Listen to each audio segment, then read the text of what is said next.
Nanotech এটা এমন টেকনোলজিতে করা হয়েছে যে অনুখাদ্যগুলো কি কি, যেমন ধরুন কপার, ক্রোমিয়াম, না ওরকম না, ক্যালসিয়াম। একটু ছোট করে বলি তাহলে বুঝতে পারবেন।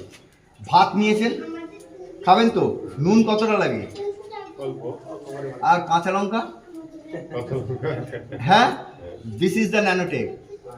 ঠিক আছে, এইরকম আমাদের 17খানা এর মধ্যে নিউট্রিশন দেওয়া আছে, অর্থাৎ এই পুষ্টিটা মানে গাছেরও দরকার, যেমন মানুষের শরীরে পুষ্টি দরকার আছে না, এরকম গাছেরও পুষ্টির দরকার আছে। এবারে কোন মাটিতে কতটা কি, এই যে বারবার কথা উঠে আসছে যে পিএইচ ব্যালেন্স, সেই পিএইচ ব্যালেন্সে অর্থাৎ কতটা কোনখানে, অনেক জায়গায় কপার হয়তো ঘাটতি আছে, কোনো জায়গায় ক্যালসিয়াম ঘাটতি আছে, সে এইগুলো পুরো যেটা ঘাটতি থাকে সেটা মেকআপ দিয়ে দেবে।